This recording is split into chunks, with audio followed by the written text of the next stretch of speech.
This is a reading I'm going to do of Rayford Coleman. I got it seated here. Civil War veteran.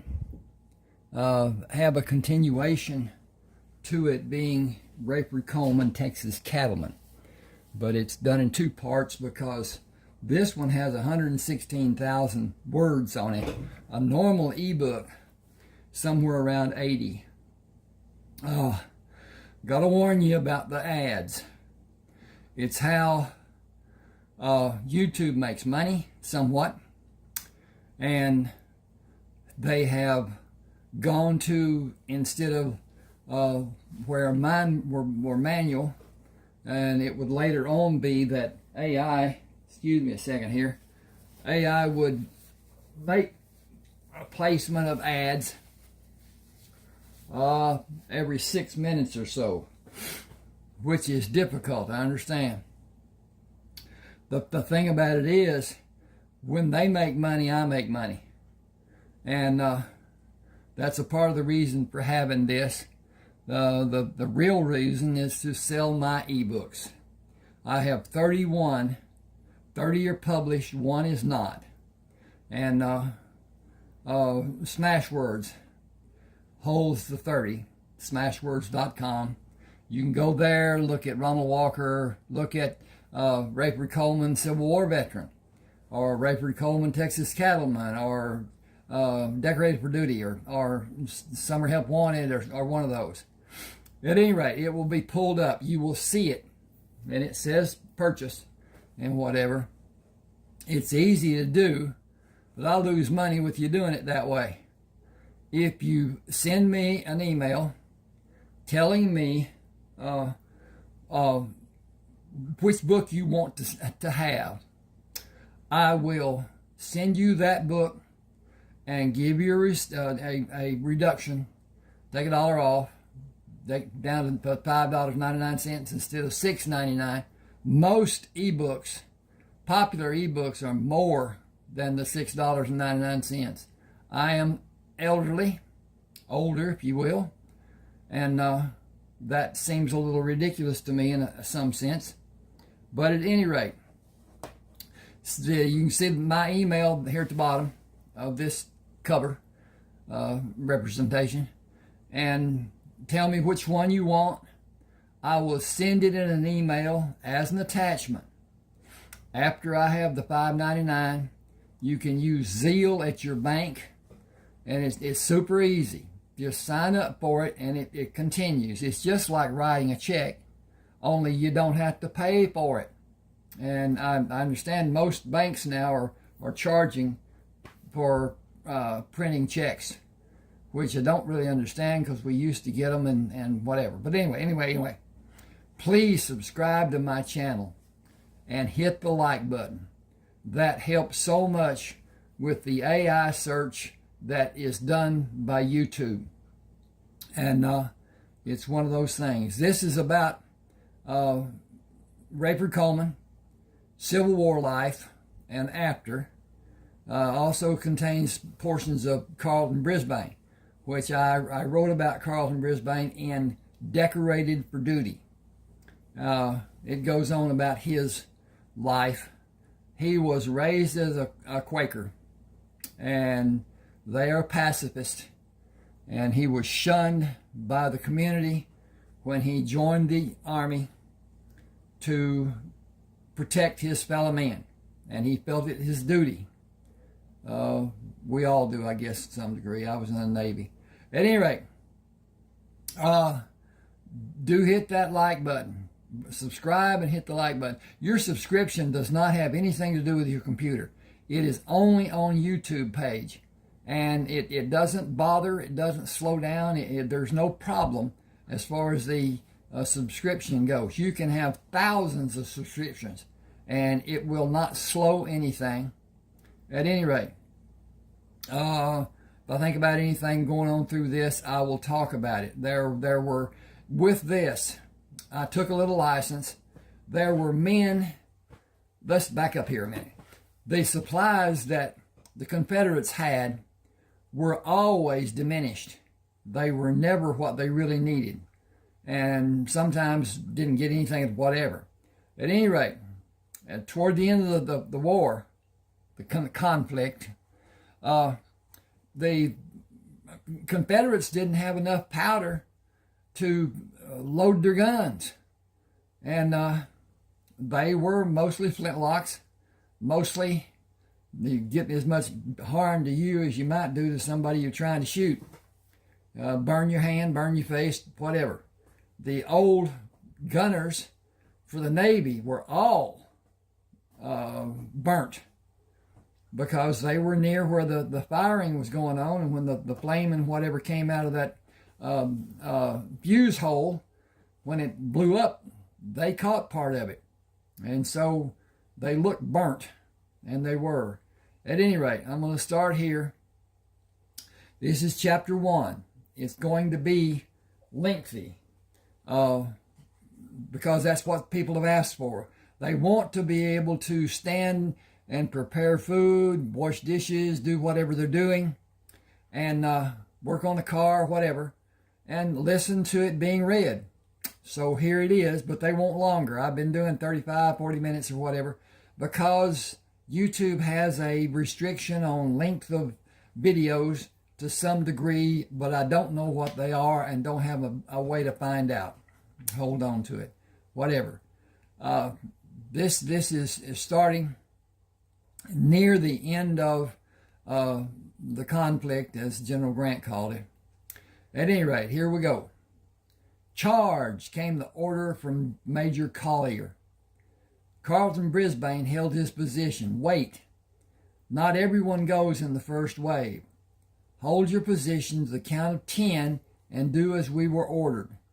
Do what we practiced and run in a bent position and do a belly flop on the ground when you're close enough to engage. Be a small target and bring your wrath down on the Confederate line.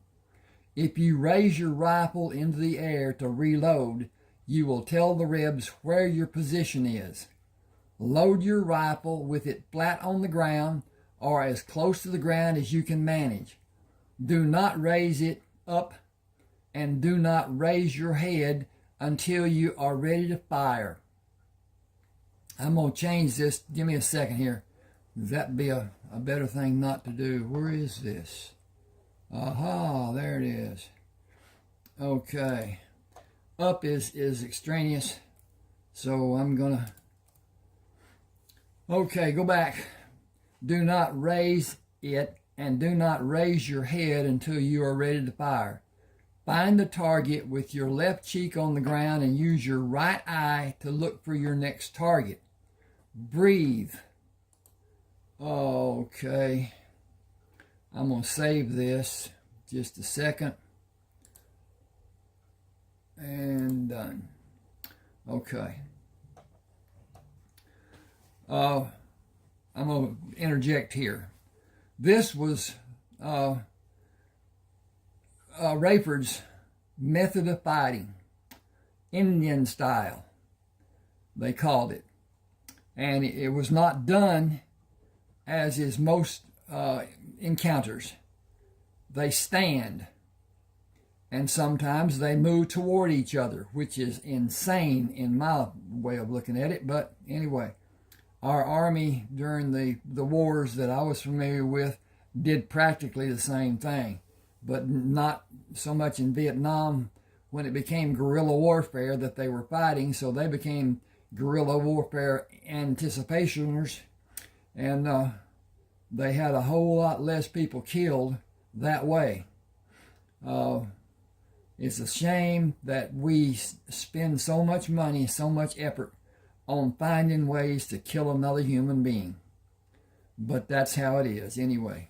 Right now we have a conflict with Iran because they are close to making a nuclear bomb. And they are a rogue generation. The whole purpose is to kill non-believers. And it's one of those things. At any rate, where I am. Load your rifle with it flat on the ground or as close to the ground as you can manage. Do not raise it and do not raise your head until you're ready to fire. Find the target with your left cheek on the ground and use your right eye to look for your next target. Breathe in to fill your lungs and raise your rifle to sight it on the target and let part of the air out of your lungs. Hold it and steady the tip end of the rifle while you keep it in line on the target and slowly squeeze the trigger. Let the rifle do the work. Keep your nerve and execute your duty like your life depends on it. Keep your head down and stay small, and you may live to see the end of this day. Stay on the ground until you know it is safe to do anything else. But don't get up right away. Wait to be certain it is safe to move and you cannot see a target to shoot or have someone shoot at you. Men have been killed by men they thought were dead. Think about what you're doing and wrangle your body around to be able to roll away from the battle line to stay out of sight of anyone waiting to have a better shot at you. Roll until you are out of range of their guns. They are short on powder, and the range the bullet they shoot at you will travel is far less than the bullet you will fire at them. He looked at the line of men standing on the opposite side of the open field. We can go now. Do not stand straight up. Bend at your waist and knees and keep low, and stay low until you find a good position to fire from. Watch where the cannonballs are landing and move away from that area, but not far. Bent at his waist and knees, he moved straight at the men standing in a skirmish line, attempting to reload and fire again. He dropped behind the prone body of a man who was struck by a cannonball. He left one of the Henry rifles on the ground on his left side and raised the remaining Henry rifle, took aim and squeezed the trigger. He quickly pressed the left side of his head against the soft ground and levered a cartridge from the tube into the firing chamber, selected a target and fired. After firing the rifle 6 times, he continued watching the Confederate soldiers and measured the time he judged needed for the heat in the barrel of the rifle to lessen. After firing 16 times, he moved the rifle away from his body to place it safely on the ground. He moved his left hand as low as he could reach down the barrel of the second rifle and pulled it up a few inches. Moved his hand lower on the rifle and inched the rifle higher. He caught the end of the barrel in his right hand and pulled it as far as his right hand could reach.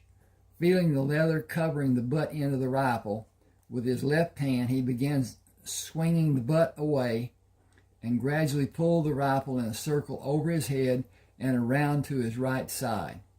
He moved up on his elbows, pulled the hammer back, took careful aim at a clear target, and squeezed the trigger. Jacking the empty shell out, he levered another cartridge into the firing chamber, located a standing target, and squeezed the trigger and waited for the barrel to cool before he fired again. He shot 16 times and reloaded the first rifle to fire 9 times before he stopped to watch the line of men move out of sight. Rayford Coleman asked, "Why did you stop firing the rifle? Are you out of ammunition? I have enough for both of us." Carlton smiled. "Thankfully, the rebels are retreating." Gathering the spent rounds, he placed them in a leather pouch he kept on his left side and loaded both rifles. The day is over without a winner being declared. We lost men and they lost men. No doubt we will do it again tomorrow. Staying where I am seems to be the best plan for action for the next few minutes. I have been shot in my back 3 times, once in my butt, twice in the back of my left leg because I did not wait as long as I should have. The problem I have is knowing how long is long enough. Crawling on my knees and hands while holding the rifle muzzles to drag the rifles got me shot in my leg and butt. The experiences are not beneficial for the rifles or for me. Sergeant Bennett came to shout at them, "Major Collier wants both of you." Rayford shouted back, "If I'm not getting commotion, it is not worth the effort it takes to go there. You better get your ass over there. You know how bad he can be when he's mad. He can be any way he wants to be. He knows where his bread is buttered. Please don't rile him. We need you to be with us. You and Coleman, too." I will tolerate almost anything he has to say, but he will not exercise any of his self-righteous dominion over me. We have been down that road twice in the last 2 days. The old saying is, the third time is a charm. Carlton carried both rifles and did not salute Major Collier. Yes, sir, Major. Sergeant Brisbane, you are assigned to the 2nd Battalion Field Hospital. Take Sergeant Coleman with you. I told you to exercise chivalry, and you both disobeyed my orders with your animalistic tactics. I cannot discipline you or Sergeant Coleman, but I can move you out of my command. You are disruptive men. When you are reassigned, make sure it is not coming back under my command. Yes, sir. Thank you, sir. Rayford turned sharply and marched away from Major Collier with Carlton beside him. I intend to use the tactics I've been using, and no one will get me killed by having me stand as a target to be shot. General McClellan was as bad as every officer we had commanded us. Wait a minute. General McClellan was as bad as every officer we had command us. So sure, that could not be commanded. Who? Possibly. Okay. War is not gentlemanly. It is not courteous or chivalrous. It is stupid for anyone to believe. That is stupid for anyone to believe. Carlton remained grim. What is even more stupid is working under a doctor in another field hospital. I will not accept being assigned as Major Collier ordered. I am going to see General Grant. Get your gear, find him out, and come with me. This day will be an awakening or disaster according to what General Grant wants it to be. If he offers a drink, take it and wait to follow what he does. It will be a test. Do as he does, and the verdict of the test will be in your favor. I think I need a comma there. Let's see what it says. It says, no, do as he do. Oh, they stopped when 2 soldiers blocked the road. What is your business, Sergeant? Administration duties for General Grant. He is in the big tent in the center of the camp. The soldiers watched Carlton and Rayford ride toward the encampment. You did not follow instructions.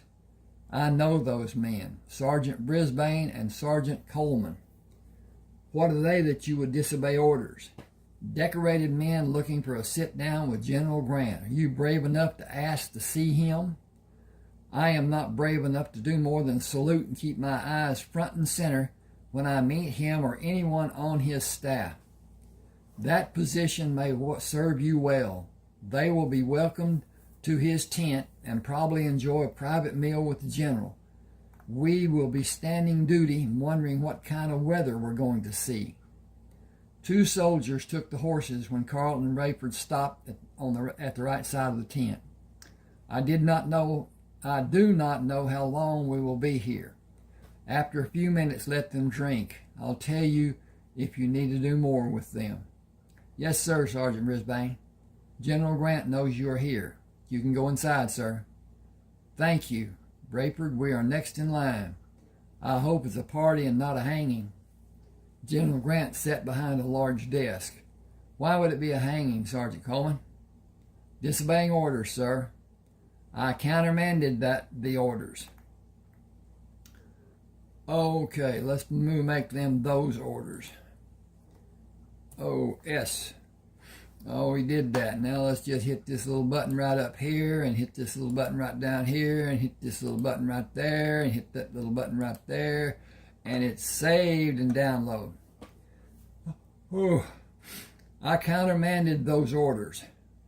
You are both advanced to the rank of lieutenant. You both received accommodations for services rendered. You are subsequently assigned to Colonel Jacobson under Major Nilsson. You will train the troops in any manner you wish to have them learn. You will not face opposition from Major Nilsson, and certainly not from Colonel Jacobson. Draw proper uniforms and new firearms and ammunition from the quartermaster. First, honor me by having a glass of wine. I will invite you for dinner tonight. Only previous plans were made for me. I will send for you at another time. Carlton waited for him to pour 3 glasses. Will you permit us to wear what we have now?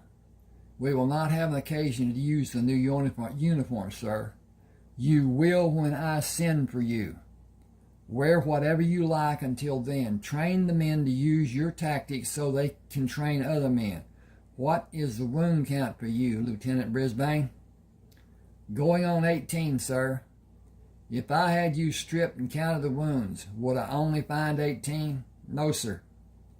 You're a valuable commodity and a first-class fighting man, but news of your death would give encouragement to the other side. It would become their rallying cry. I cannot allow that. I cannot order you to stay away from the battles and remain in relative safety with Major Nielsen as much as I would like to. I doubt that you would obey my order if I did. Our being a part of the fighting force is the only way this conflict will ever end. I wish you could tell me that you have done enough. Let me rephrase that because I think I read it wrong. I wish I could tell you that you have done enough, that you have sacrificed enough. I have no precedent to perform such an act. I can reward you for your service and sacrifice as the President has done before and did again today for both of you.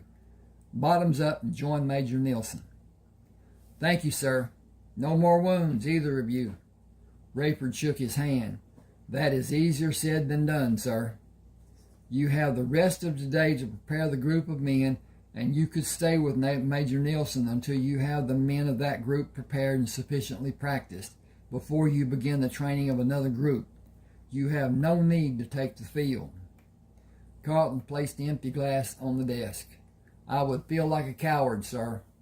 We will do both with preparations and actions. I had no illusions of what you will do. Get busy. I'll always have someone wanting something. That's how my day normally goes. These are your directives and consignment orders. I wish I had 1,000 men like you two. We can have 100 men trained in short order, sir. I have an order for rifles coming that have a greater range than what you have now. I will form special attachments of qualified men. I will need both of you to act as instructors for those men using the specially designed tactics which both of you favor. Carlton saluted. We should report, sir. We all have a part to play, lieutenants. Unlike my role, your roles are free of restraints. After leaving the general, Rayford opened the packet containing the orders. I get every ordnance I want. I want 25 repeating rifles. Can you get 20? Can you get 20? Hang on just a second. I need to check on my progress. And we're doing well, it seems. And I didn't turn that light off over there. Okay. Remember that General Grant said we have no restraints. We will see how many come in a case and make our selection based on case counts. We are two special units with General Grant authorizing our choices. We will each start with 12 men. We'll each have 2 new rifles and revolvers, and each of our 12 men will have the same number. Only officers are allowed to have Henry rifles. Will you feel more like an officer when you have the uniform to wear? Will you have very few occasions? You will have, I got to get this up here so I can see it better, I guess. You will have very few occasions to wear it. Mount up and lead us to the quartermaster building. You can see it over the tents. Remember, we have no restrictions. We will need a wagon to carry all I want. We have no restrictions. A wagon, a team to pull it, rifles, pistols, ammunition, uniforms, belts, boots, hats, gloves, stockings, riding equipment, food, eating utensils, canteen, medical kits, surgical kits, and anything more we can find. We will have everything we want. Act the part and be assertive, determined, and aggressive. We have authorization directly from General Grant. Only a fool would presume to question our list of supplies. Our lives just got better on so many levels. We are officers with privilege under General Grant rescinding the authorizations. Oh. We are officers with privilege under General Grant. Rescinds. I left until out. Sorry about that. Need to get a drink. Oh, I can't get a drink because I ain't got it. It's over yonder. Give me just a second. I need to turn that light out and get the drink coffee. What I'll tell you about the war. The war didn't start because somebody declared. The war started because I can't stop him. Okay, whatever. At any rate, the war started because an agreement between General Beauregard and the commanding officer at Fort Sumter was that there would be no weapons supplied to Fort Sumter. And the first ship that came in did not have weapons of any form that could be seen. One of the following ships, and I don't know the count, one of the following ships had people who were marching with rifles on their shoulder, and cannon were visible. And the South fired, starting the Civil War with conflict. It was Lincoln's desire that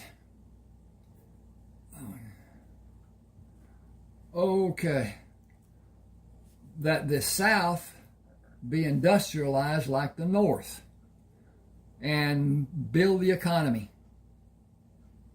The South was a agricultural community and did not have manufacturing, and to a degree still doesn't have. To a degree it does, to a degree it doesn't. Not like up north. The steel mills and the other stuff that was being done back then, whatever. But at any rate, that's another thing to do. Okay, I'm going to start here again. Okay. We are officers with privilege until General Grant rescinds the authorizations we have, and we will lead the best equipped units in the Army. The Confederate troops will wither under the firepower our units will have in a few weeks. Given a month to instruct and train our men, and we will be forced to hunt for an opponent. The fighting will be done in regions far from where we are now. We will still be targets as we are enlisted men, as we were enlisted men. We will still fight, and we may be wounded or killed. The Rebs have no interest in our being privileged. We cannot wear anything shiny that may draw attention to our position. I will continue the actions warranted by experiences. Just a second, I need to get readjusted. I got the chair back too far. Don't have a microphone, just the telephone microphone, and it's insufficient to some degree. At any rate, fill your wagon while I have mine filled, and we will report to Major Nilsson. A soldier took the horses. I'll water them and tie them to the post. See Captain Gorman inside. Carlton and Rayford moved up the steps and saluted Captain Gorman. We have authorizations from General Grant for all we will need. Tell Sergeant Klein what you need and sign the supply chit. Will you have 2 wagons brought to the back to be loaded? Will you have 2 wagons brought to be loaded? They will be waiting at the rear of the building, and more will be brought around if they are needed. He looked at Rayford. Tell Sergeant Morton what you need and sign the supply chit. He and Sergeant Klein will have the wagons loaded. What units are you assigned to? Both of us will report to Major Nilsson who is commanded by Colonel Jacobson. Major Nielsen is from the same county in Alabama as me. I have not seen my home since the war started. I got to go home every 6 months before the war broke out. Can I see your papers again? Are you Sergeant Brisbane? Have you recently been promoted to the rank of full lieutenant? I received the promotion today. You saved my brother when another doctor said he was dying and to let him. William Gorman. Captain Gorman, I dressed his wounds and cared for him for more than a month. Is he still with McClellan? He died last year. I am sorry for your loss. He was a good man and a fine officer. Thank you. He waved his hand in the air. Sergeant Klein, Sergeant Morton, take care of the needs of these men. Everything they need will be loaded in wagons at the rear. Have them sign for the supplies. Orders from General Grant. What unit will we list? You can fill their request as ordered by General Grant. Do I need to say more? We will do as you ordered, and you do not need to say more, Major. Lieutenant Brisbane, please come with me, sir. Sergeant Morton saluted Rayford. I'll be honored to help you, sir. Please follow me to the warehouse. Thank you, Sergeant. As they entered the warehouse, Sergeant Morton did a wide sweeping with his left hand. Where do I start? A new uniform? That will be suitable. Then about half of everything you have to offer. One wagon may not hold all it seems that you want. We were ordered by General Grant to train the men. We cannot do that without equipping and supplying them with what they need, and I cannot perform as I desire without the needed equipment and supplies. I will not change the order to fit into one wagon. You may see this to be taking inventory from your warehouse, but it is not yours or the United States Army property. It is supplies and equipment belonging to the men fighting this war. I can cause you to have a problem you will not easily live with if that is your choice. 5 soldiers came in the warehouse led by Corporal Forrester. Work detail reporting is ordered. We will open the doors to the loading dock and load the wagons with your permission, Lieutenant. That is the order of the day. Thanks to all of you. I will mention you to General Grant when I see him. He waited for the detail to open the doors. Will you cooperate, or will I find someone who will? I will do as I've been ordered. That will be sufficient. Wear the insignias and uniforms for officers. Carlton walked with Sergeant Klein into the warehouse, followed by 5 men. We should start with the cases of Henry rifles and Colt revolvers, not Springfield rifles. How many rifles are in each case? 12, sir. Put 5 cases in each wagon. 50 Colt revolvers and 25 cases of ammunition for the revolvers and 60 cases for the rifle in each wagon. Load a second and third wagon if that is needed to take the wagons to Major Nielsen's camp. Bring 2 additional wagons and we will continue.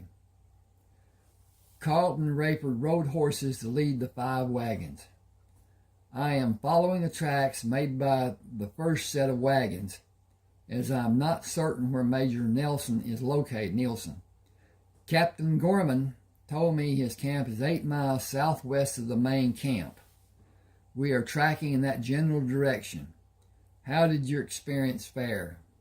I heard part of your conversation before we came into the warehouse. Sergeant Morton was not happy with the prospect of losing a large amount of inventory. We came to a mutual understanding. It is always nice to have a good accord with people. His remembering that I will see General Grant sometime in the near future brought about a completely different attitude toward my needs. Rayford stood up in the stirrups. I think that could be just, don't need the up. Okay, let's do this. Ding, ding, ding. Rayford stood in the stirrups. I see the coverings of wagons. We should meet sentries in a few minutes. And that should have, it do. Coming to the crest of a hill, they looked down on a large camp and waved at 2 men guarding the perimeter of the camp. Easing back on the reins when they came to the guards, Carlton held up his hand to stop the wagons. "I am Lieutenant Brisbane, and this is Lieutenant Coleman. Major Nelson is in the tent with the flag. Report to him, sir." The guards moved to see opposite sides of the wagons and moved back to their original position when the wagons passed by them. "Lieutenant Brisbane has been wounded more times than any man in American history. It is rumored that he has killed more than 1,000 men." Can one man kill that many? When he enlisted, he was carrying his own weapons. Rumor has it that he killed as many as 40 men a day on some days. With all the battles that have happened, it is not beyond reason for him to have killed that many and many more over the last 3 years. It has been said that tomorrow we will face the best soldiers the Confederacy has. That's the reason General Grant sent so many soldiers to help. The first 6 wagons that come in were loaded with rifles and ammunition. Lord only knows what's in the last 5. The top coverings were lashed down, the rear opening was drawn shut. The teams pulling the wagons were unhitched when the wagons were parked beside the other wagons in an open area west of the camp. Carlton dismounted and gave the reins to the soldier. "Give him water and feed. I believe we will not need our mounts for some time." He looked inside the tent and saluted Major Nelson. "Lieutenant Brisbane reporting for duty, sir." "Come in. Bring Lieutenant Coleman with you. I had a message from General Grant. You and Lieutenant Coleman will instruct our most accurate riflemen in new tactics, such as the American Indians of the Southwest developed." "That is true, sir, to a small degree." "The men are assembled at the wagons. Will you be able to properly indoctrinate them before the evening meal is served?" "How many men are assembled, sir?" 40 men volunteered. You will each have 20 in your squad until you increase the numbers. We brought 120 Henry rifles. More rifles will be needed, but ammunition for the different weapons being used by this complement of men requires separate storage for each caliber. Tomorrow will be a challenge for both sides. A major loss for the South will be turning point. I'm going to put something here. Just give me a second. Let's see where we are. Hang on with me just a second. And there's that. Hit that button. Go down here.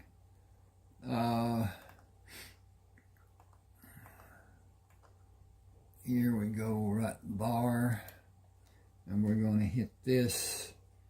Add that. Add that. Okay. Major Nielsen said, tomorrow will be a challenge for both sides. A major loss for the South will be a turning point in General Lee's ability to wage war in all the sections of the country the South troops are defending, the Southern troops.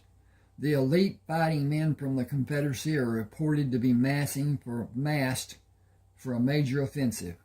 They should use the same tactics we have faced.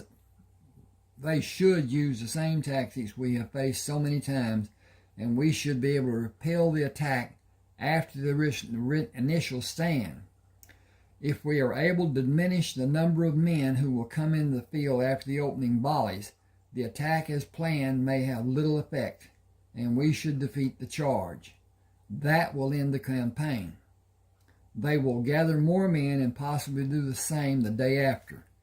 If we are able to maintain our positions and, hang on a second, repel the charge that day, they will withdraw. We have the greater number of men and we are better equipped. The rifles you brought might be the difference to decide how the battle will end, and the Confederate troops may withdraw tomorrow. I was concerned before both of you came with the wagon loads of ordnance. I am confident we will be victorious with your help. See to your duties and come for dinner and a poker game. Colonel Jacobson will be there. Here. Should be there. I'm gonna make that there, just for clarity. And his insistence is the reason you are here. It is my fervent hope that the outcome tomorrow will be a turning point in this conflict. Thank you, sir. By your leave. Do your best and come back with great news about the abilities of the men. I wish we had more time to train them, sir. I have the same wish. Wish for the men to understand your instructions and be able to act as you have done to prove the tactics to be successful. Actions are the only answers now. Tomorrow until this horrible war is ended. Hang on just a second. I'm going to do some stuff over here. Be with you in just a second.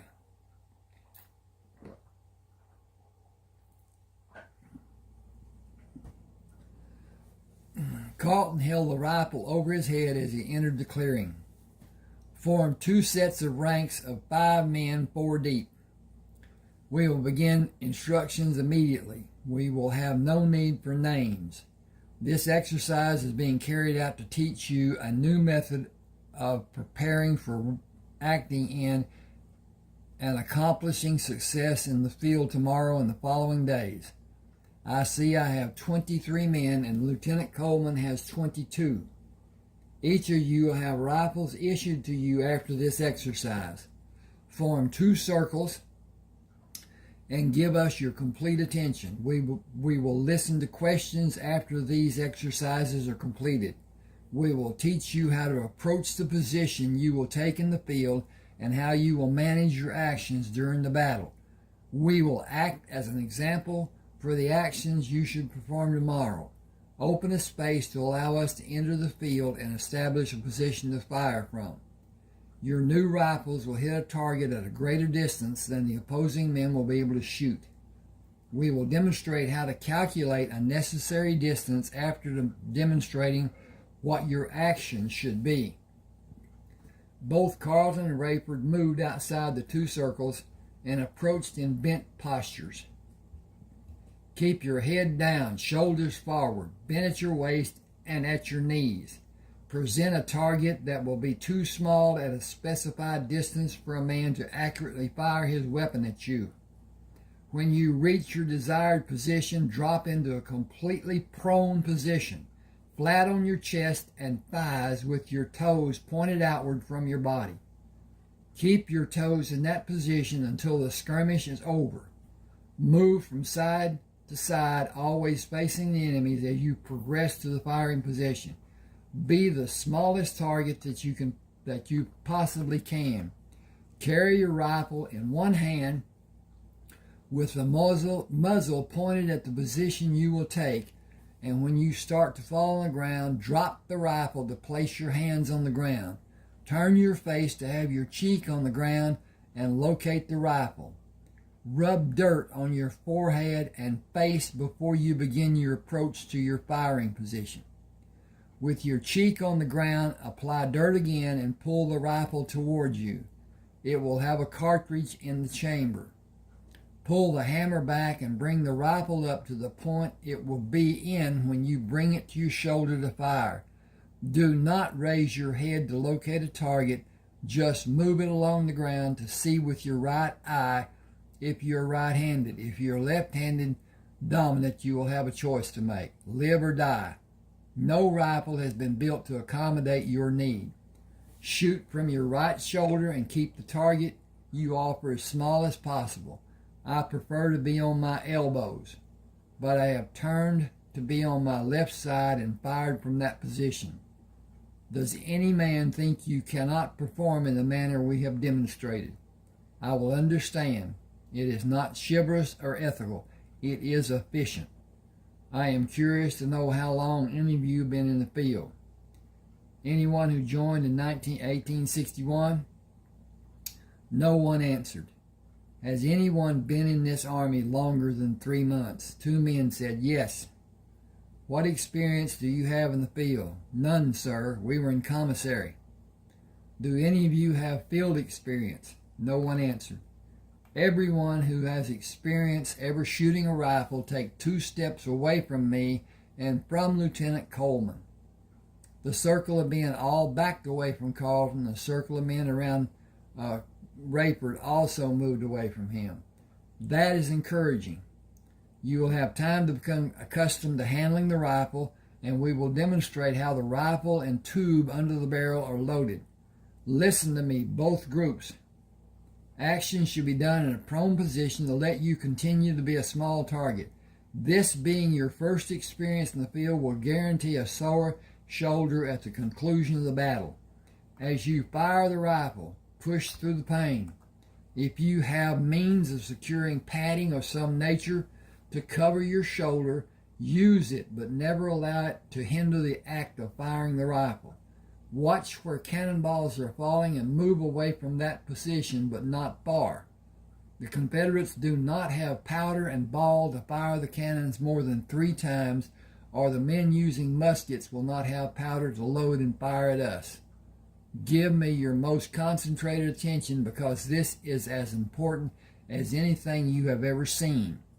Watch as we load the tube and the rifle. Remember how both are done. Your life depends on you being expert at doing them and doing them fast, but not carelessly.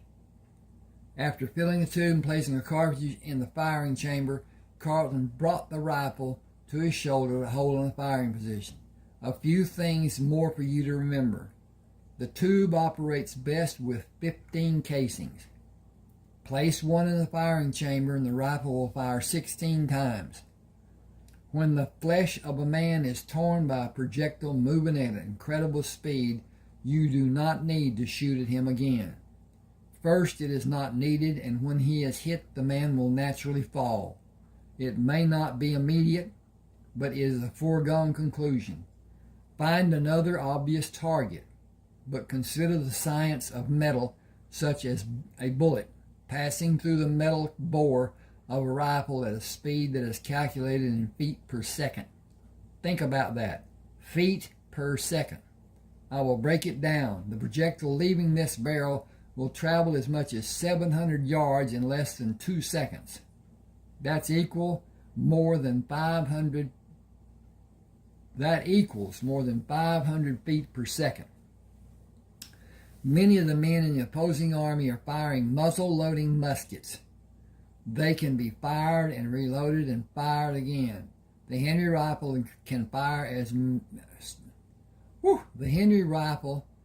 fire many times while the opposing soldier is reloading. The problem is the rifle barrel will become hot after it is fired 8 or 9 consecutive times, if it is quickly fired over and over. I fire my rifle twice and wait a few seconds before I fire again and wait a few seconds. I never fire quickly after 5 seconds are expended, and when I do fire that many times, I draw both of my revolvers to be ready for a charge to be ordered by the opposing troops. I have wax holding the shells in place in the extra cylinders that will replace the cylinder I removed from the revolvers. I will not be concerned about firing and overheating the barrel of the revolvers, and I will have a cool barrel of the rifle in time to fire it 5 or 6 times after firing the revolver. Then I have a second rifle and a second revolver. I have the ability to fire 32 times with the rifles and 40 times with the revolvers and extra cylinders. In 3 years of war, I have never found that it needed to be done. I have had occasion to fire the revolvers during a skirmish, but seldom was that done. Last thought for you to remember and take it to heart. Those other men are not men. They are enemies who want you to be dead. Killing you is their single purpose, and they are driven to do it. Give no quarter, as they will not. They are fighting for a cause. You are an obstacle standing in the way of them reaching their goal. From time to time, scan the field for someone inching up on your position to engage you. That is the reason we have sentries posted. Do not immediately stand when the men on the other side seem to leave the field. A man faking being dead will kill you as fast as one standing to be seen. I have employed many methods to safely leave a field of battle. Think in terms of the greatest men of war to ever fight, the Plains Indians and those in the Southwest Territories. A battle-hardened warrior will never rise from the position where he seemed to disappear. He will magically move to another place and hope you have your weapon sighted on his earlier position. Think like a warrior and use every act you can think of to remain alive. There have only been a few men who were active in conflicts that were never wounded. I am not one, and Lieutenant Coleman is not either. The question is not if we will be wounded, but when you will be wounded. Keep the thought in your mind and do everything you possibly can to continue living without being severely wounded. There is a huge difference between being wounded and being severely wounded. It is a matter of your skill, the skill of the men on the other side, and uncontrolled dumb luck. It is better to be good than lucky. Live to fight again another day, and you will learn how to be good at conducting war. You will be issued a rifle and a revolver and items to clean the rifle and revolver. Keep them. A ramrod for cleaning the bore will be made available for the squads to use. Like everything important, be careful. That rifle is your life savior. Okay, hang with me just a second here. It looks like we're into this a bit, and we are to a degree. Basically, if you can allow yourself to let the ads run, 3 or 4 or 5 of them, during this length of this, it will help a little bit. Please subscribe and hit that like button. Those two things help so much. And as I said before, on your computer, the subscriptions and the information and whatever does not go on your computer. It goes on your YouTube page, and it is held there. It does not affect your computer one iota. It doesn't slow it. It doesn't cram it. It doesn't do anything with it. You can't change your YouTube page on your computer. It's not there. Until you pull it up, it's not applied. So at any rate, I'll continue here. Rayford stood and held the rifle low. You know the basic method we have suggested. Talk about how you will act when you're called to battle. What you can do to stay safe and fight should always be rattling around in your mind. Always look for a better way than what you have been taught. You must each find the comfort of being yourself. Trust your instincts and use good judgment, but first concentrate on being low when you are advancing. If you are shot, hold your hand over the wound to slow the blood flow. Do not raise your voice asking for help. Nobody will come to help until the skirmish is over. Breathe as normally as you can. Keep your heart rate as normal as possible and stay down. If you stand up to get help, you will probably be shot again. He went to the wagon and looked at the table the men brought, along with sheets of paper and writing equipment. Carlton shouted, "Never fight as a pair. Keep a good distance between yourself and other men. Assemble here tomorrow morning after breakfast, and we will give instruction on gauging the accuracy of a projectile traveling 600 or 700 yards, and calculating the distance of where you are and the location of the Confederate troops. Both activities are important for you to be successful." Troy Nugent asked, "Why are you doing this?" "I am not certain what you want to know. Honor and duty is my best answer, but that answer probably does not address your question. I want to see each of you safe and whole after the engagement. Excuse me. I want to be safe and whole. I want this conflict to end and everyone to be safe and whole. I cannot bear the thought of losing. The men in the Confederacy are the same in their expectations of what defeat will mean to the people of the South. It will be devastating, and justice will not be served for the losing side. Federal control is not what this country was built on, but that is the manner of politics. This war is about states having rights of self-determination as the English king declared for the original colonies. I do not agree with the politics, but my home has been threatened. I will sacrifice my life to prevent it. That is the main reason I am doing this. Rayford climbed into the wagon and opened the box with a hammer.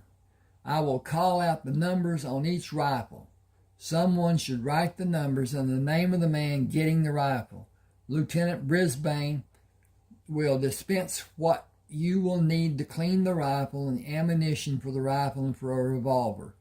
You will be issued a knife and scabbard and a revolver, belt, and holster before everyone is issued a rifle. Sergeant Brendan stood behind the table holding an ink pen. I am ready, sir. Then we can begin. Call out your name and number, and if you are in my squad or with Lieutenant Brisbane.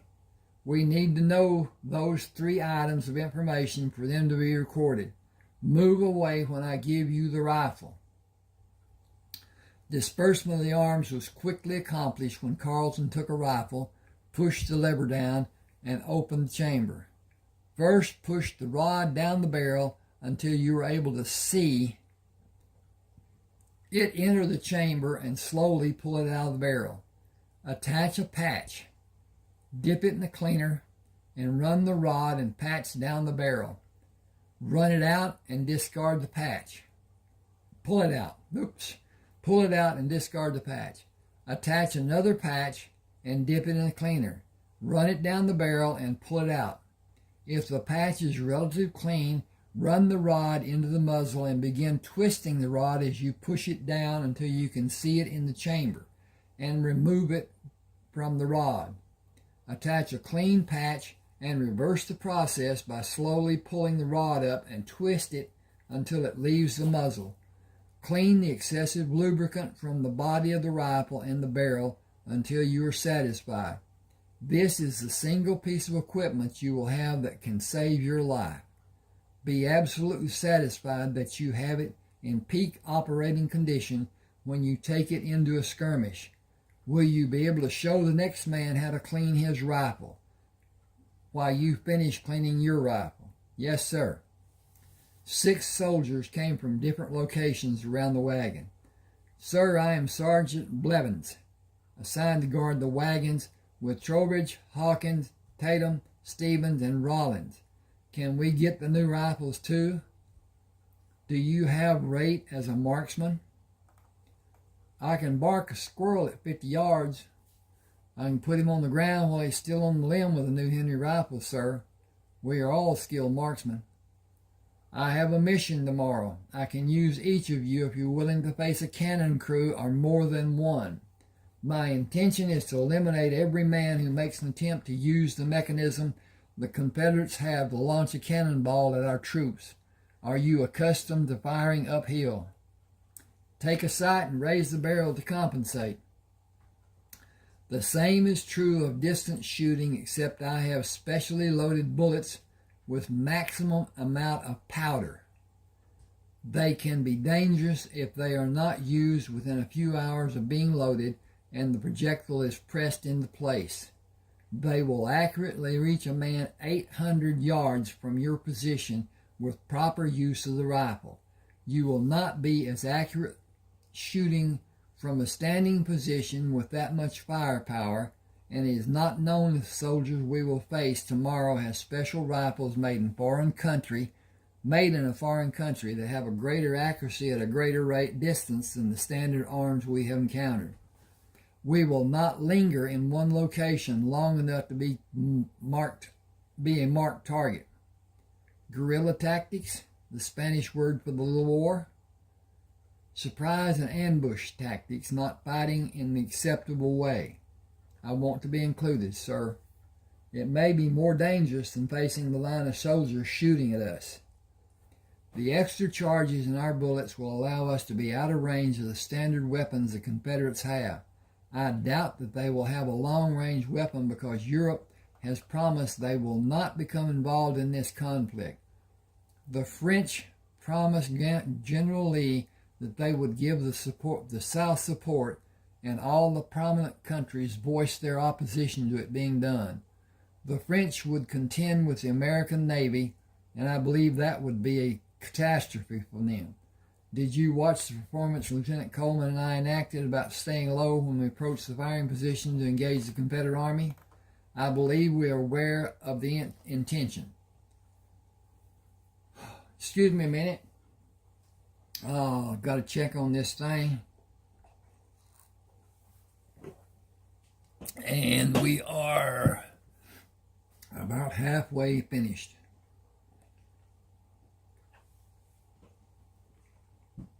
Okay. Will you, boy, will you school them about the correctness of their actions if their desire to perform is less than desirable? Will you school them about the correctness? I will make certain they understand the danger of standing upright and allow the Confederates to bring their sights to bear on the outline of their body in sharp contrast to the background. Excuse me. No one should be defiant at the point of acting stupid and suffer a wound or be killed. Secure this area after the disbursement of the arms is finished. Allow no one inside one of the wagons for any reason. The wagons and the contents are protected by order of General Grant. You should allow him access if he comes here. No one other than the general has authority over them and the contents inside them. Please pass that information on to your relief. Instruct and drill the men until you're satisfied or until darkness prohibits more being done. I will, thank you, sir. Rayford found Coleman arranging the articles the horses would carry to the tents they were assigned. It seems you have the situation well in hand. This is the most difficult activity we will endure during this conflict. It is always a matter of placing something in a different location or elevation than the original position, while the horse patiently waits for the ordeal to be completed. How well versed are you in the card game called poker? Fair. Colonel Jacobson imagined that he is one of the best, and he likes to play pot limit or no limit. He will bet large amounts to make you withdraw if he thinks he detects your weakness. He will often use a smaller bet to allow later increases to the pot size when he believes he will win. With success, he will become obsessed with breaking us. He is not a friendly poker player. Should we take longer to finish the meal? It would only extend the night and diminish the time we have to sleep. The only answer is to beat him or claim to have nothing left for him to take. I like the thought of taking his money. That is what we should try to do after we store our belongings. Rayford gave the soldiers the reins to the horse Carleton rode earlier. Our saddles and bridles are marked. Come with me to Major Nelson's tent. Stay to see if he will need his horse tomorrow morning. He asked for his mount to be delivered after sunrise. We will have an early start and be in the field ready for the Confederate troops to assemble. I believe the noonday sun will see the battle occur when the Confederate troops routed along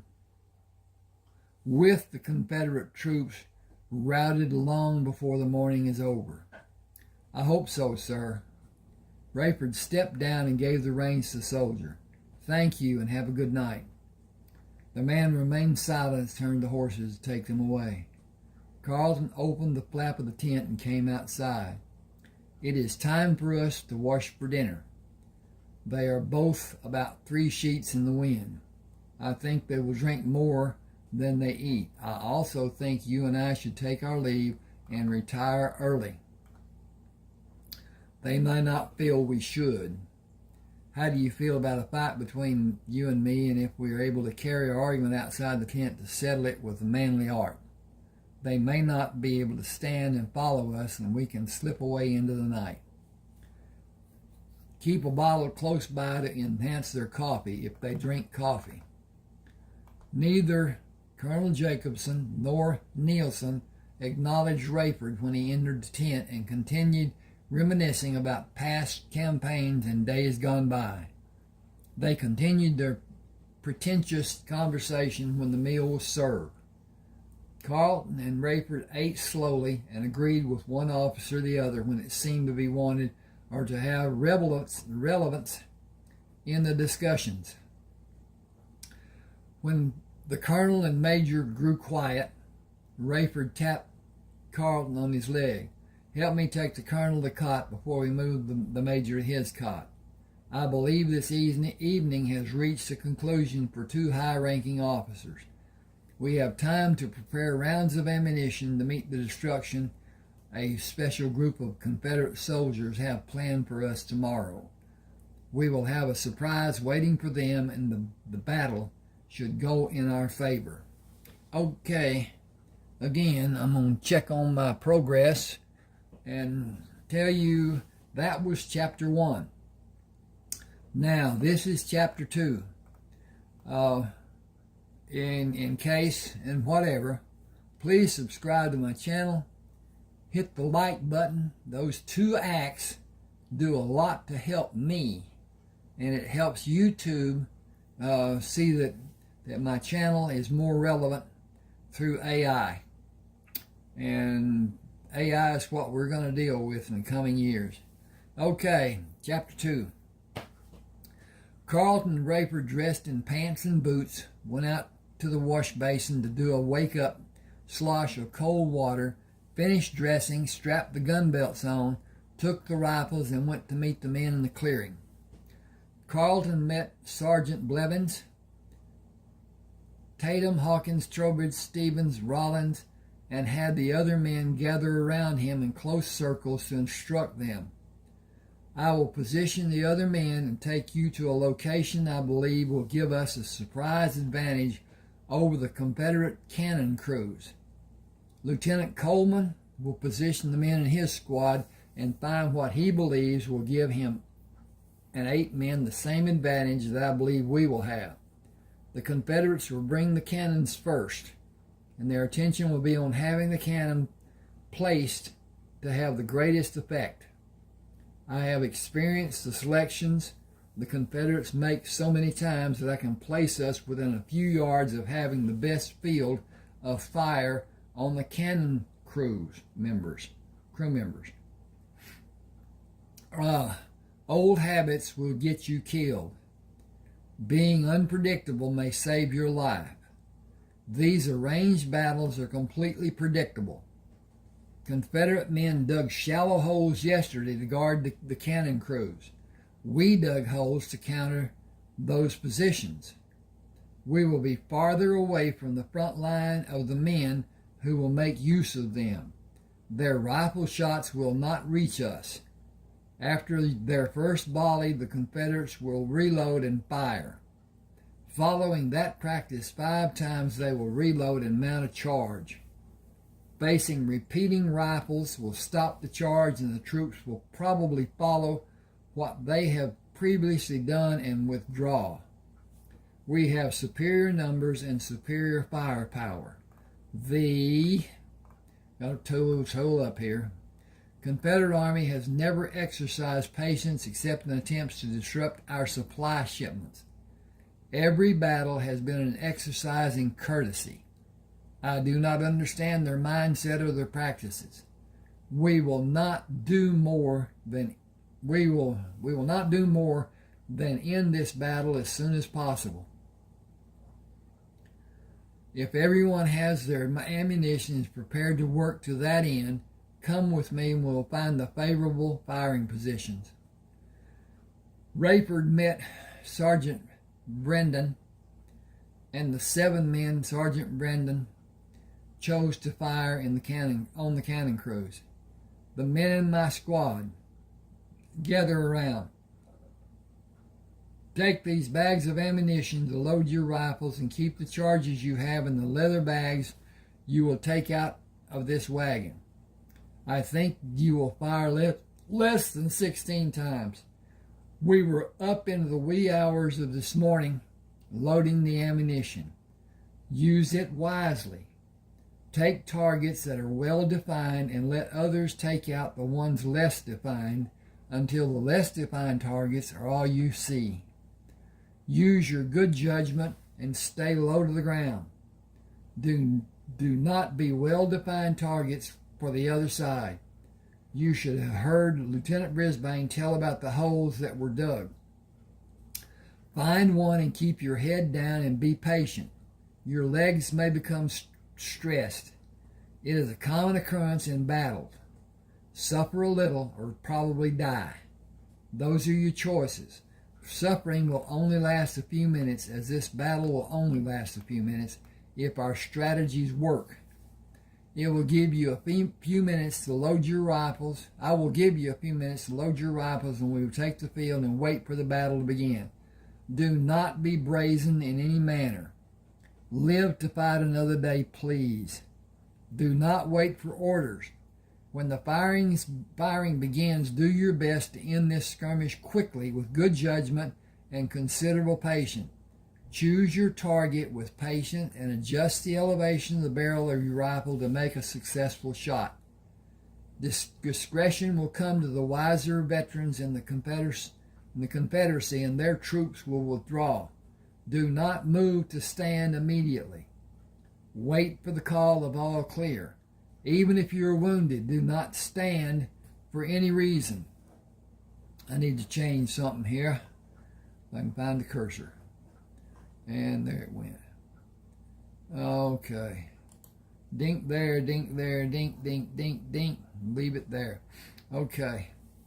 Call for help if you're wounded and wait for help to come or when you hear the call of all clear. If you are not wounded, draw your revolver and sweep the area that has men who may be waiting to have a clear shot on an unsuspecting man. Carleton positioned his man left of Rayford to stay within his view and watch the cannon crew pull a cannon backward up a slight rise. Sighting on the closest man pulling on the tongue of the carriage, he squeezed the trigger and brought the barrel down after the recoil to watch the man fall backward.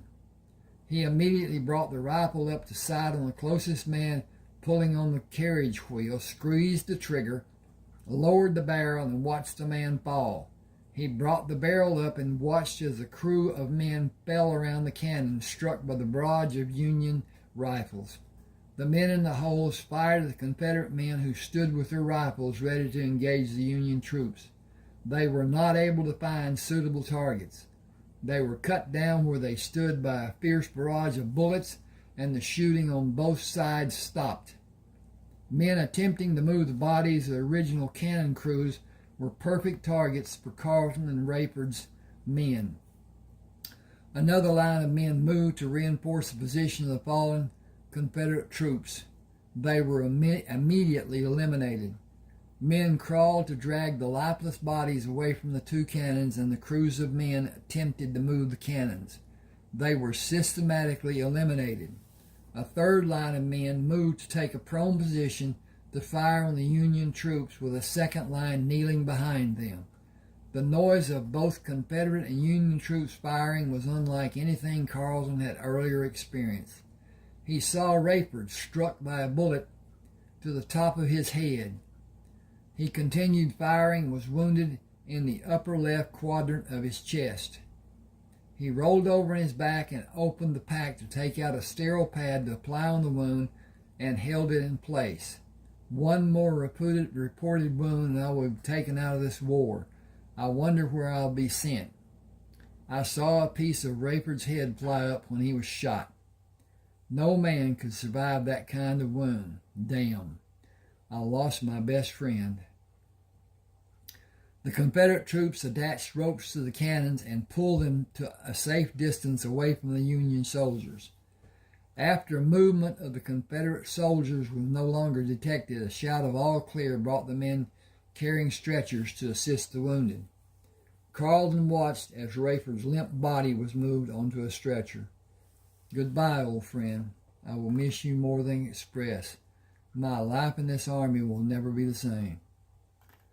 Rayford opened his eyes and moved his flattened hand on what he decided was a sheet covering a bed. He slowly raised his right foot and brought it down, and raised his left foot and brought it down. He rubbed the heels of his feet on the sheet by moving them apart and bringing them together, then repeated the movements over and over. I need to have a drink. If y'all will wait for me just a second.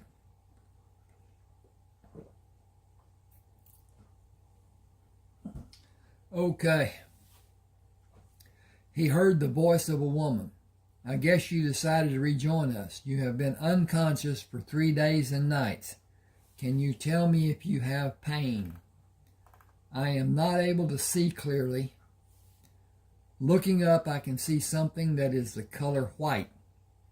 Is it the ceiling? Yes, do you want anything? I am thirsty and hungry, and the right side of my head itches. Are my arms tied?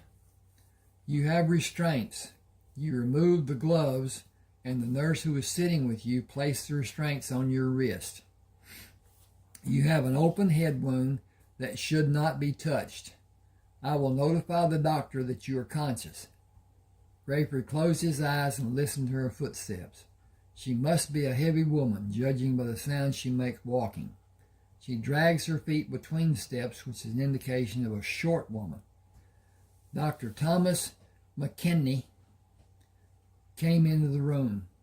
I have one question that had me befuddled since they brought you here. What were you wearing on your head? I am certain it saved your life. It is a soccer helmet I got from an Englishman.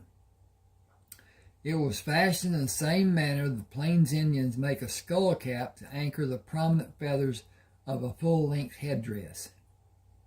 Well, it is badly damaged football helmet now.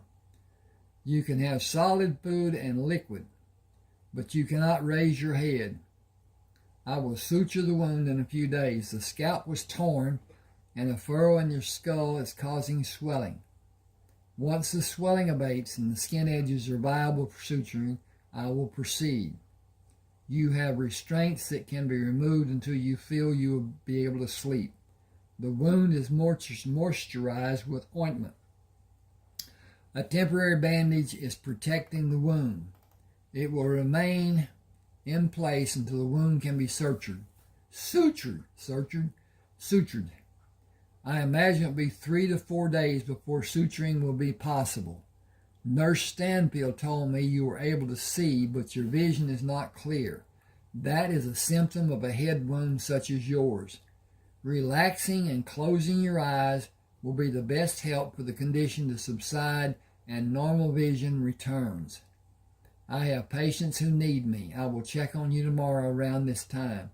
The best medicine for your condition is eating healthy food and giving yourself time to recuperate. It will require more time than you will probably want to endure. You will not be able to continue in the Army. You cannot tolerate the repercussions of firearms in the battlefield. You may never be able to. I will stand in the doorway and talk to you. Repeat what I say if you are able. He went to stand in the doorway and spoke softly. Wellington Methodist Hospital. Can you speak a little louder? That was a test of your ability to hear. Your ability may be recovered in time. He abruptly turned and walked down the hall. Give Mr. Coleman anything we have in small portions to determine what he can tolerate tolerate solid food, and all the water he is able to drink an hour after he eats. Keep him calm as flat on the bed as possible, with no head movement. I would prefer that he not move at all. That is asking too much from him, I'm certain. Nurse Stanfield brought the tray with dishes and bowls covering it. You have not had solid food since we received you. You have no place to go, and haste will not serve you. I will give you small portions and wait for the signs of rejection or tolerance. It is the only means we have to test if you can tolerate solid food. Why shouldn't I? Open your mouth for lemon custard without meringue. You will have an indication in a few seconds. If you become nauseous, this experiment will be over until late tomorrow. I was encouraged when you said you were hungry. That is a great indication that you will be able to tolerate solid food. How do you feel? Hungry. I will not have a problem keeping food down. You must wait for even the smallest portion. You must not raise your head. The pain you will suffer will tell you not to do that. The apparatus you had on your head deflected the bullet, or your life would have surely been ended. What am I supposed to do when nature calls? As you have been doing, as we have been doing. They are normal processes. But I cannot turn on my side.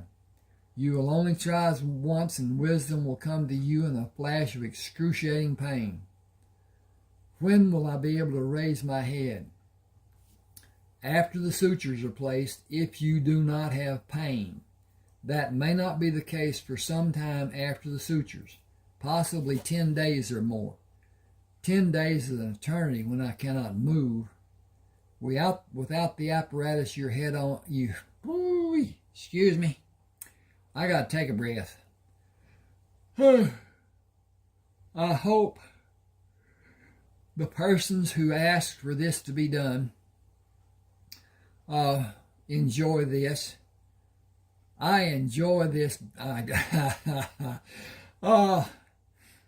enjoy reading my writing, and I am able to read my writing differently than I was in the exercise of doing edits. And it can never be overdone. There's always something, a word missed, a punctuation mark not placed, one place that should not be there, some word misspelled. I have the worst time with parameter and perimeter. And the English language is so much just not... at any rate. Okay. Without the apparatus you had on your head, no movement would be possible because you would no longer exist. Count your blessing. Close your mouth if anything negative is coming to the surface. Sleep when you're able. Do figures in your mind. Play a mind game. 10 days is nothing.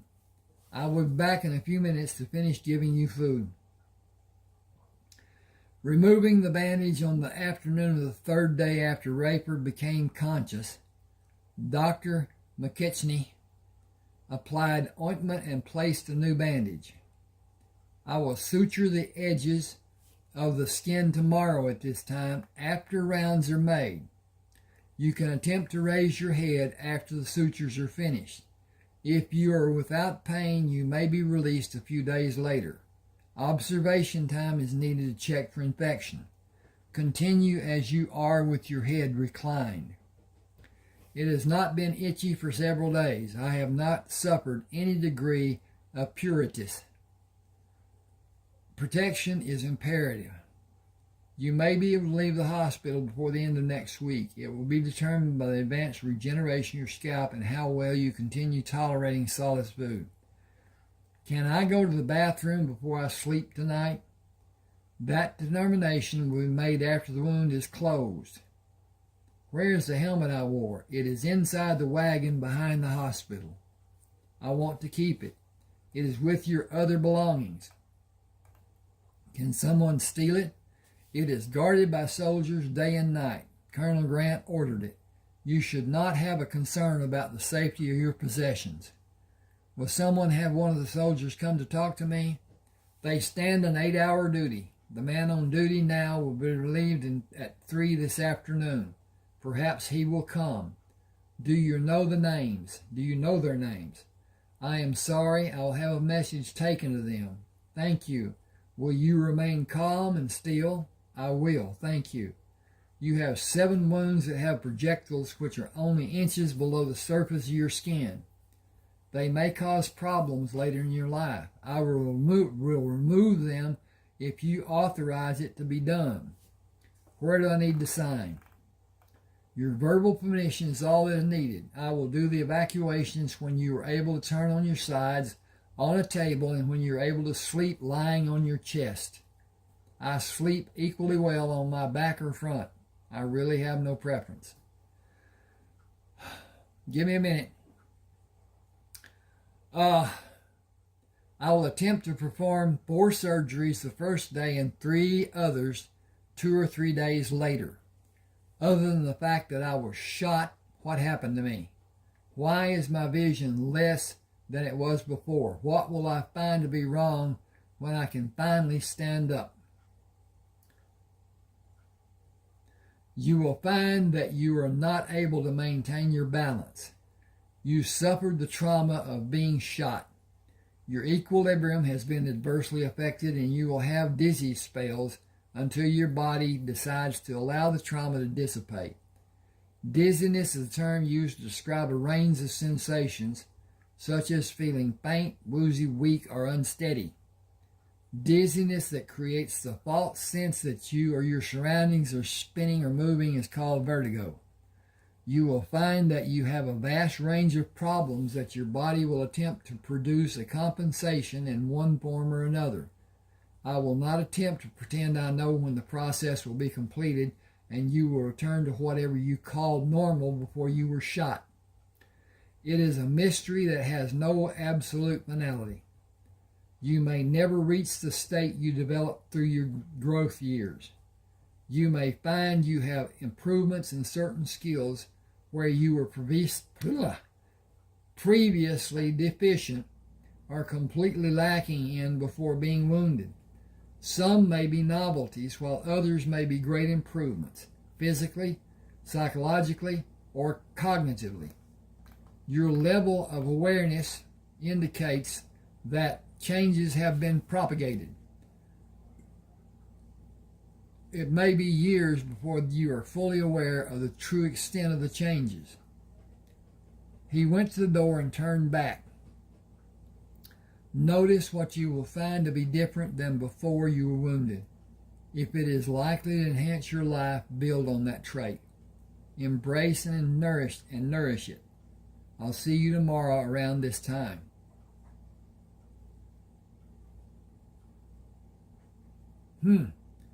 Got a noise somewhere. Nurse Stanfield checked the restraints on his right wrist and moved around the bed to check his left wrist restraint. I will loosen them when I feel you will stay awake. You made such great progress. It will be a shame to have a setback now. Why did you allude to my progress? So many indications. Solid food the first day. Wanting to take care of your toiletries. Exercising patience when getting out of bed is one of the strongest desires. I need to check on 2 patients. I will not be gone long. I am stationary. I cannot move. I have been fed and cleaned, and I guess say that I have been nursed. Guess I can say. Hope you and other nurses know how grateful I am and how embarrassed. Thank you for all you do. Rayford heard a door down the hallway open and close. I have not heard that sound until now. It was definitely a door moving. Is my hearing improving? Is there a reason I have not heard the door until now? Being immobile will not be something I will miss doing in my old age. Heavy footsteps in the hall drew his attention away from considering his possible gain in hearing. The sound of footsteps stopped at the doorway. Lieutenant, I am Sergeant Tyrrell. I have been standing guard duty at your wagon. Can I do something for you? Anything, sir. Can you sit with me a little while? I have not had news of happenings for these many days. I don't know where to start, but the Rebs moved south right after the last battle. They lost over 1,000 men. The rumor mill says they will mass down south and fight down there. We won't go down to help and leave this area open to be attacked. I am due for a discharge. 35 years in the Army. It's all I've known since I was 13 years old. I was a tracker for Colonel Griswold for 8 years, then his advance scout for 6, and I brought in meat for 2 years before Colonel Taylor took his command. He brought a pair of Indians to track and hunt. About a week after he took command, they took off and never were seen again. I tracked them for 2 days. They were headed west and they were making dust on the way. I was with him 3 years and got an assignment to be an instructor at the military academy. I was there until the war started. I turned 48 2 weeks ago. I don't know what I will do with what's left of my life, but I will not stay here. I hear trapping out west is a good life. If you like being cold, I want a warmer climate than the freezing weather of the places you will live to trap wild animals, and wild animals may be a problem for you in those cold regions. I will go to Texas. Nacogdoches has a warm climate, but it is not as hot as my home was near the Gulf of Mexico. I have no one to take with me that will be a hindrance. Full-time night woman? I have been a soldier and concentrated on military life from the day I enlisted. I wanted to improve and study everything I had an interest in, especially medicine and cures for diseases. Holistic remedies in diet, exercise, physiological and psychological therapy, spirit therapy, and herbs to heighten cures, and anything I might be able to use to help people. Bad people exist and they do bad things to other people. I believe it is our duty to stop those bad acts before people are injured or killed. It may be far in the future before I'm able to do anything. I am not able to move, not even to turn my head. It is held immobile and I have restraints on my wrists. The doctor and nurse asked me to keep my feet on the bed. My eyesight is not normal. It has only been 8 days since you were brought here. You know a lot about medicine. How long does it take for a cut to heal? It has smooth edges and not torn like a gunshot wound. Your skull was injured too. You can't say what you have or how you are for at least a month or even more. You can't say what you have or how you are for at least a month or even more.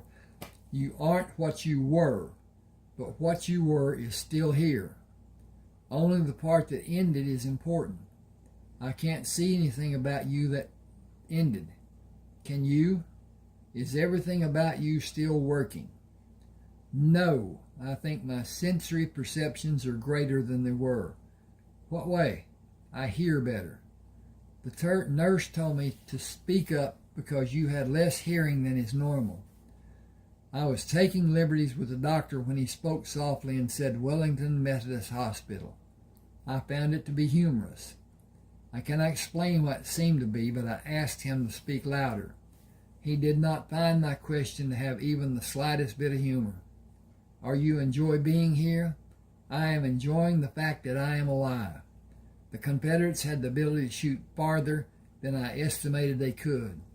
Half inch lower in the bullet strike and I would be in another dimension.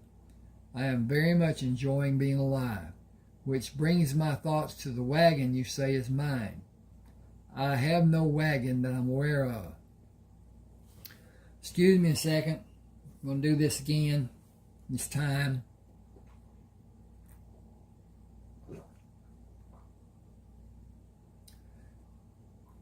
Okay, then the man speaking. General Grant had us bring it to the hospital. Following the ambulance that brought you here.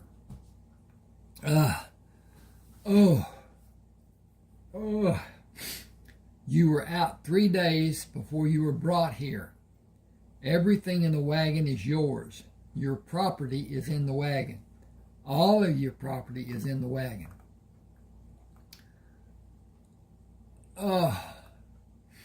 That is a surprise. I have no recollection of having property. I don't know. No one is allowed in the wagon. We have written orders from General Grant to protect it with our lives. He placed his hand on the bed and leaned closer to Rayford. I better go. Albers will be wondering where I am. None of us sleep during the daylight hours. How many men are with you? Joseph Albers, Henry Clarendon, Clyde Oliver, and me. We are all due to retire, and we can't go back to our homes. We joined the wrong side. I cannot understand that reasoning. The South didn't have an army before for me to join. We didn't have a part in the war being started. Politics did, and greed from the North. This war is nearing an end. Every battle we're in, the Confederates lose. They are growing shorter on men every day. Their supplies are almost non-existent, and they are fighting in too many different areas with too few capable men. I believe that one major campaign will be the last. But even the Confederate leaders are not sure how they can pull men away from those concentrated areas to mass the number of men needed to mount an attack that might allow them even a small chance of a victory. If I am right in my estimations, the loss of men in the big... I'm getting gooky here. The loss of men in the big battles will decimate the number of fighting men in the different areas they are holding, and all of the Confederate army will be lost. Battle by inevitable battle and peace by inevitable peace. That won't help us. We are from Mississippi and Alabama. That does pose a problem. I plan to get clothes that do not scream out to anyone that I was a Union soldier, and I will take nothing with me that has a identifying mark of the Army, and go to West Texas for the rest of the summer and take cattle to Matagorda Bay and stay in South Texas for the winter. Next spring, I'll plan to go to land I inherited in northeast Texas. I joined the Army when there was only one Army. I have no affiliation with either the Union or the Confederate Army. I am useless as a soldier in my present condition. I fought so long that I feel when the prompting rears its ugly head, I will be ready to fight, and that state will exist the rest of my life. Just as soon as I can stand to get to the fight and be able to identify my adversary or his location, should sight be limited. You may need help doing all that you want to do, and we have nowhere to go.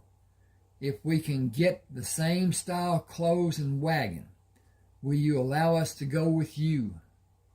I have no ready answer because I have no idea when I'll be released.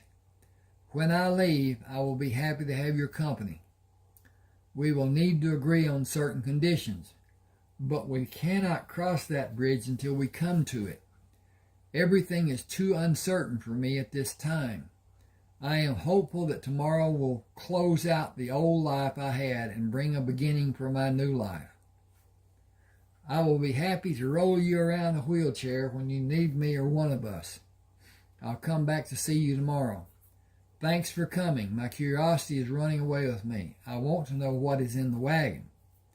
I have a key. I don't have any idea what it fits. I was told to give it to you and you would know. I have no recollection of what a key might fit. That may not be the case once I am up and able to move around. I know I'll enjoy being in the sunlight, but I have no idea about when that may happen. Excuse me just a second. And, okay. All right, here's a break. Nurse Stanfield spooned a serving of scrambled eggs into Rayford's mouth. Breakfast will be your only meal before the sutures are done late this afternoon. Dr. McKitchney will anesthetize the areas and use forceps to pull the two edges together and suture them. You can have food after the sutures are placed if you want. You may delay eating if you feel nauseous. I do not think I will feel anything except relief that I will be able to move my head. That may not be possible. Dr. McKechnie will decide if that will be allowed. You have not shown any progress. What progress should I have shown? I am completely immobile. Your speech is the same. You have not asked questions about anything. You have not asked for anything. I am a soldier. I have been for the greater part of my life. Soldiers wait for orders. We never ask questions. I am anticipating getting out of this bed. When is the only question I have. Dr. McKechnie may not allow it today. If he does or if he does not, I will comply. Finish the rest of the eggs. I had all I want, thank you. Rayford heard footsteps in the hall. They stopped at the open door. I'm Clyde Oliver, sir. Will you be able to visit for a few minutes, sir? If you dispense with the title of sir, please. I am a patient, not an officer. No, sir, can't do that, sir. Come in and pull up a chair. I can do nothing more than what you have seen me do, but I am cognizant of my surroundings. I am fluent in the English language, and I can still have a fairly decent conversation. From your eloquent rejection of my request, I will hazard a guess that you are one of the men attached to the detail of men guarding my wagon and my possessions. I heard Nurse Stanfield leave the room. Will you obey an order? I must, sir. Come around the bed on my right side. I am only able to look up, but I can hear your footsteps. Are you about 5'9"? Do you weigh about 185? You have not seen me. How can you know those things, sir? I heard you walking in the hall. Your strides indicate your height, and the heaviness of your footsteps is an indication of your weight. You are from either Alabama or Mississippi, and I would guess you have black hair with a thickening of gray. Can you see how the restraints on my wrist is tied? The restraint, not the restraint. Yes, sir. I will not order you to untie the restraints. I will ask you to do it in the one on my left wrist. Neither of them are necessary. Clyde loosened the restraint and finished freeing Rayford's right wrist, then moved around the bed and loosened the restraints from his left wrist. Rayford held his hands up to see them. I have wondered about the extent of my lack of ability to identify an object closer than the ceiling. I can see my hand perfectly. My near vision is obscure as I cannot distinguish the ceiling. My far vision is not affected because I can clearly see my arms and hands. I have not been restricted in movement for reasons that elude me. Back up. I have been restricted in movement for reasons that elude me. I believe it is for the convenience of the nurses. I have no intention of doing anything to my head or the bandage on my head. They have an unwarranted fear that I might. Do you have a revolver with you? Yes, sir. Is it a 5-shot Colt? It is, sir. May I have it? Where do you want it, sir? Under the lowest pillow on my right side with the butt away from my head. I will not be treated like a criminal after the sutures are sewn in my scalp this afternoon. If I feel the need, I will leave this hospital and go to the wagon. The concern I have is that I may not be able to walk normally due to the possible problems with balance. We are supposed to report any wish you have to General Grant. I do not believe that will be necessary. The threat to do it might be needed. How far are we from the camp? Less than 15 minutes by horseback, sir. We could have dinner with General Grant if you will join me. I don't think a sergeant qualifies to have dinner with the general. Not like a captain does. It is lieutenant, sergeant. I am a lieutenant. You are a captain, sir. When did I become a captain?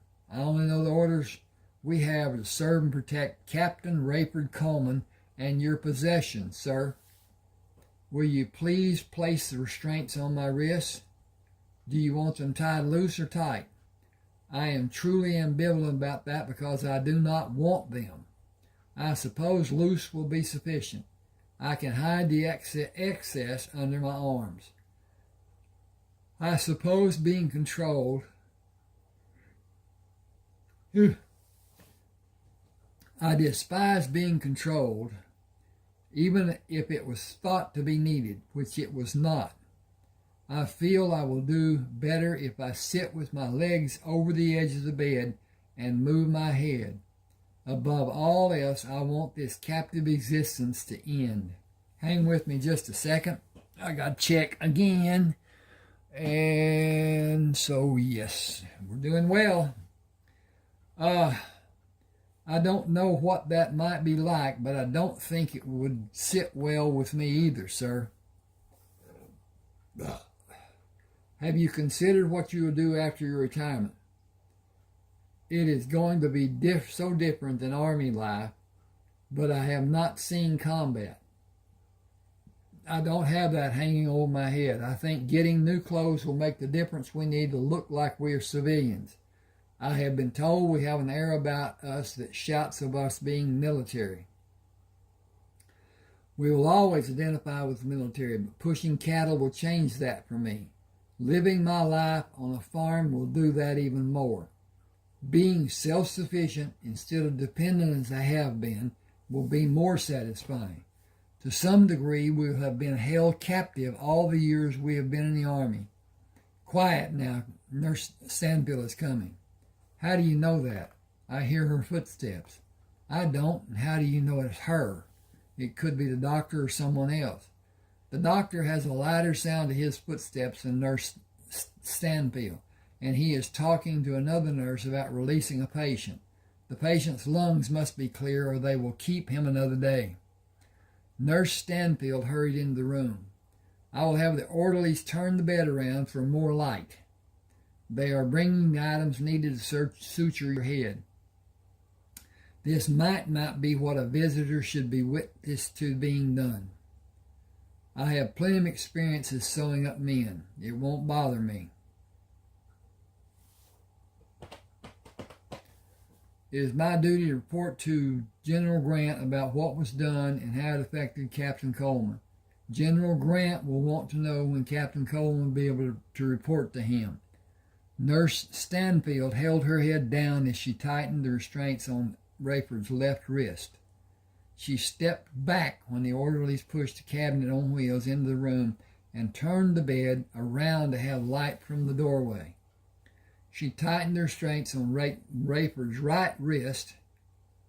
Dr. McKitchney will be here in a few minutes, and this procedure will not take long.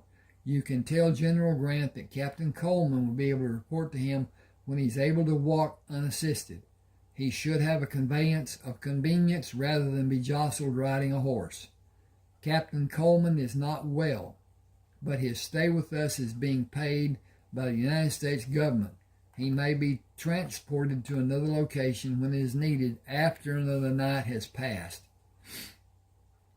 Dr. McKitchney instructed the hospital orderlies to bring the cabinet into the hallway and push the bed closer to the opening of the door. I have a chair to sit in while I do the sutures. At times you may feel pressure and tugs as the orderlies assist in moving your scalp to be sutured. You should not feel any degree of pain. I am ready, no matter how much pain I may need to endure. Proceed, please, doctor. Oh, okay. I need to change this just a second. I'll be P-L-E-A-S-E.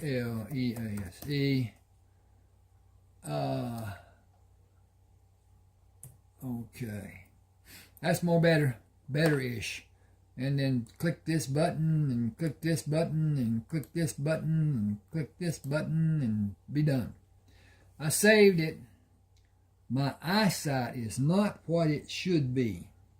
I'm getting a little double vision here. I don't know why, but at any rate, maybe that my blood sugar has gone down. I need some sugar to replace. Bye-bye. I'll take care of that in a few minutes. At any rate, he watched. Okay. Rayford felt pressure as the orderly pushed the forceps against the pieces of cloth covering both sides of the wound and pulled the handles to close the gap between the skin edges. He did not feel the sutures Dr. McKitchney pushed, pulled, tied, and had the second orderly snip. He looked up at the orderly holding the forceps.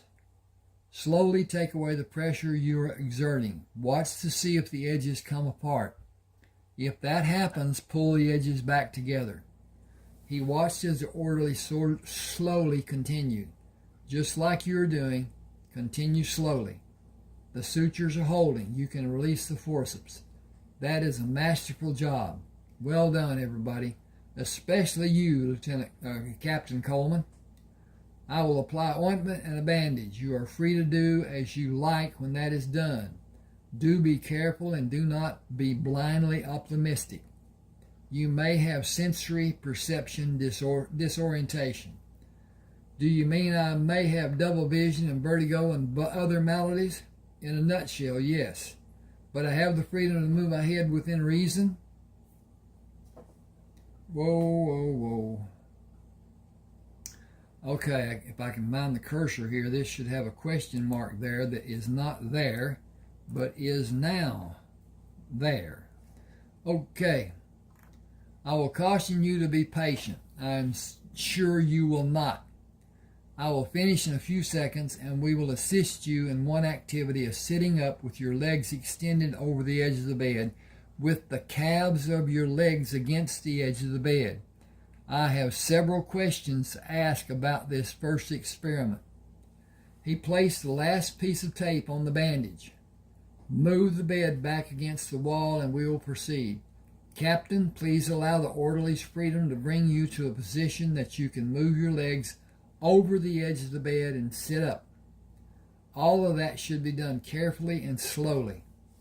Hang on a second, I'm going to carefully and slowly check on my experimentation. He stood away from the bed and watched Rayford for indications of pain or distress. In an upright position sitting on the bed, Rayford moved his head down until his chin rested on his chest and held that position for a few seconds. So far, everything is working fine. Please maintain that position a little longer. How is your vision? My far vision is normal. Near vision has not returned to normal, but I believe it has improved slightly. Let them help you swing around and drop your legs over the edge of the bed with your hands flat on the mattress covering. When Rayford sat on the bed as the doctor instructed, he turned his head to look at Clyde. I am happy to see you, Sergeant. Dr. McKitchney interrupted. You are exactly as you should be. That is an excellent first step in your therapy for now. Hold that position and move your head slowly in every position you desire. Rayford looked at Nurse Stanfield, Dr. McKitchney, both the orderlies, and Clyde. Thanks to each of you for being here for this glorious day. My life came within a thread breadth of being ended, and now it has started over. All because a soccer helmet with layers of leather laid over and over and over that deflected a bullet intended to end my life. Is it possible for me to finally stand on my feet? Can I have that sign of progress? Are you feeling normal? Yes. Your stamina may be less than you imagine. Your muscles may have atrophied and a lack of balance may not be detectable from your present position. You will require physical assistance and a wheelchair. I very much want to be in the light of the sun. That will make me extremely happy. Let the orderly stand beside you and help if it is needed. Talk to them and listen to them. You can go outside by using a wheelchair. Do not attempt to stand or walk. I need your promise. I will glory in being outside, and I will act as a sane person should. I promise to remain seated in the wheelchair today. Tomorrow will be another day with its own promises. Gentlemen, if you will. Slippers first, but not slipping. It will be a blessing if you have the slippers and do not have a means to slip today or tomorrow. The thickness of the bone in your skull was diminished, but not to the point of being weak. just weaker than normal. It is difficult for me to predict if it will be repaired by your body or remain in its present state. You do not appear to have suffered physically more than superficially. When the evacuations of foreign objects in your body are accomplished and you feel stronger, you will have my release to join the activities ordered by the Army, particularly General Grant. He has been persistently insistent with messages. He is not a man to be taken lightly. What were the messages? He is concerned that you are not being properly guarded and so many other concerns, but no demands. It is not that I am taking him lightly. That would be extremely foolish. I cannot answer most of his questions. No medical person can. You have special needs, and a book with instructions telling how your case should be properly administered does not exist in my world. I can do nothing more than tell him you will be here another week or longer. Rayford slipped over the edge of the bed and stood solidly on the floor. It must be the magic slippers. I am up and perfectly balanced. Can I get a ride into the great outdoors? Sergeant Oliver left with the hospital orderlies. I'll bring the wheelchair, sir. I can do nothing more than wait for you, Sergeant. I am ordered to refrain from strenuous efforts of questionable nature or duration. Dr. McKitchney pushed the bed against the wall and pulled it back. You could open the window to experience the greater outdoors. That act would break one of my cardinal rules. I never stand in front of an open window. Why do you have that rule? Sergeant Oliver's bringing the wheelchair. I know, I heard you tell him to bring it. He is nearing the door with the wheelchair. You have no way to know what that because you have been looking at me. You could not see a shadow or a reflection of light. I heard the wheel noises. I hear them as he is approaching the door. Sergeant Oliver turned to bring the wheelchair through the doorway. Here is your new ride, sir. It is remarkable that you're able to hear the sounds made by the wheels of the chair, Captain. Your hearing is exceptional. Can I get a deck of playing cards? I will try to find one for you. Do you want the deck today or tomorrow? When it is possible. I will send an orderly. General Grant will question the purchase. He will understand. He has been such a stickler about every change. I wonder about his understanding. I seriously doubt that he had an interest, probably an aide attempting to seem relevant. Then my concern is not needed. General Grant deals with major problems. He must make decisions without pertinent information to guide him through the process. I doubt that he sent even one message concerning my physical being or welfare. Would an aide sign General Grant's name? It would be a major offense if it was done. Every message has his signature on it. He wants you to be in complete control of your facilities when you return to duty. Excuse me.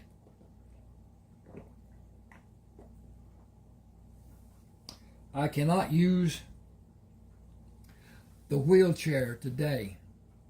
I suggest that you do the surgeries today and tomorrow, beginning now. I have everything needed except the orderlies. Sergeant Oliver turned the wheelchair around. I'll be right back, sir. You will sleep with your new backside looking at the ceiling tonight. New backside? I'm going to take that out of there. That doesn't even seem right. If I can find the cursor. You can take your backside. Okay. You can sleep with your backside looking at the ceiling tonight. Do you need help lying face down on the bed? I believe I can manage. You will feel everything I do to you under your skin. It cannot be helped. It will help in the future. Okay.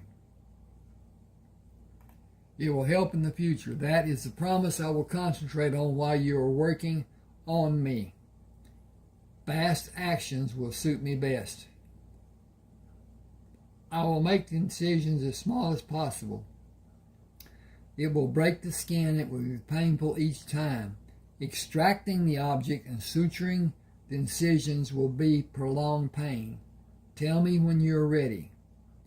Tell me when you are each time you're ready to do it. I will be ready. This should require 4 incisions today and 3 tomorrow. Will you do 7 today? I will sleep on my side if that is done. You will not be able to sleep on your left side if I do the 7 needed surgeries. I can do these 4 with you as you are and do the 3 with you on your right side. Do you want something to bite? I will get through if you will tell me what you're about to do. Prepare yourself. I am beginning the first of the 4 incisions. They should not produce a great amount of bleeding. Rayford did not move and remained silent while the cutting, probing, medicating, and the scissor snips of the final sutures. You did remarkably well. Can you roll over on your stomach and to your right side to allow the last 3 to be done?